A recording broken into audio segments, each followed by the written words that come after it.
Monsieur Ilunga Kasuilo, vous êtes président urbain du Cinécat. Bienvenue dans cet entretien sur Kyondo Télévision. Merci, madame. Une grève déjà dès la rentrée scolaire, n'est-ce pas une grève de trop? Elle n'est pas de trop parce que le gouvernement était prévenu. Nous avions écrit il y a 3 mois, nous avions déposé notre cahier de charges et nous avions même demandé aux autorités que nous puissions nous retrouver pour évaluer, voir les forces et les faiblesses de la gratuité de façon à harmoniser des vues. Malheureusement, c'est un silence des morts. Donc, ils le savaient, ils étaient préparés. Ce n'est pas de notre faute, c'est de la faute du gouvernement. Qu'est-ce que cette situation peut avoir comme conséquences négatives sur les calendriers scolaires? Conséquences négatives, je pense que ce n'est pas à moi de répondre à cette question. C'est au tenant du pouvoir de répondre à cette question. Nous avions déposé notre cahier de charges. Et c'était à eux de s'y pencher le plus tôt possible et de trouver des solutions pour éviter que l'année soit perturbée. Donc, ils sont responsables de tout ce qui se passe ici.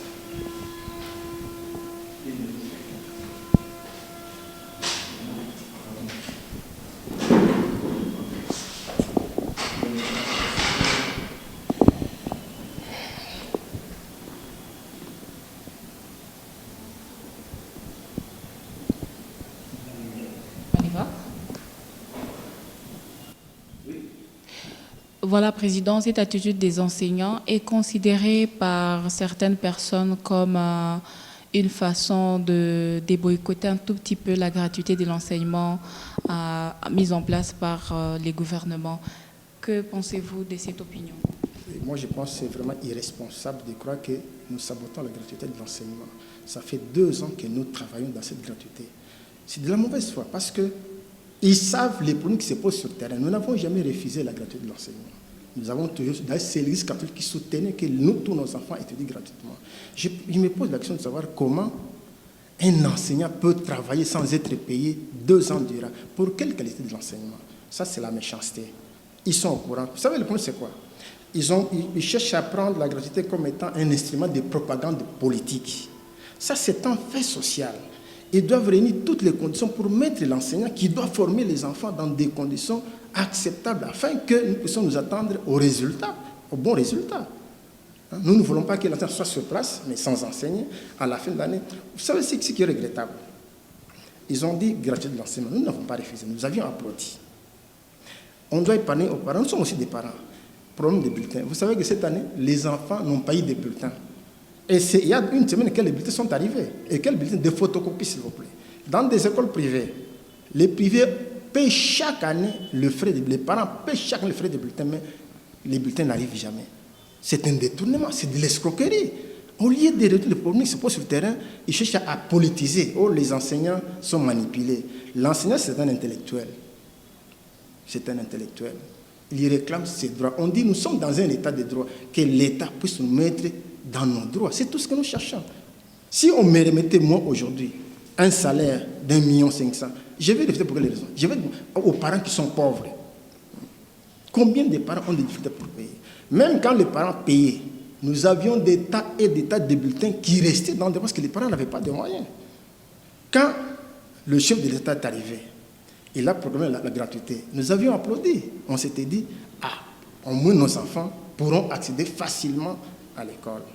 Mais sur le terrain, rien ne va.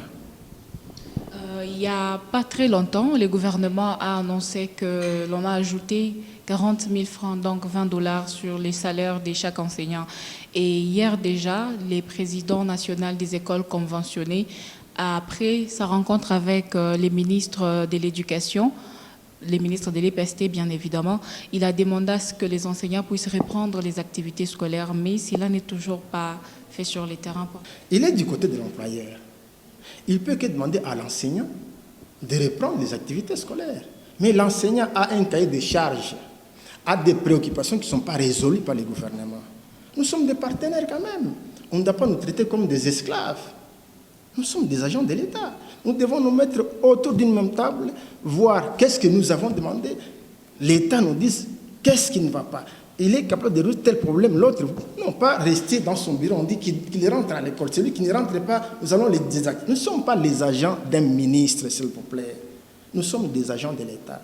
Et même révoquer quelqu'un, il y a toute une procédure. En quoi il s'est dit, il s'est dit avocat. Ça, c'est de l'intimidation. Nous ne pouvons pas céder, nous, à l'intimidation.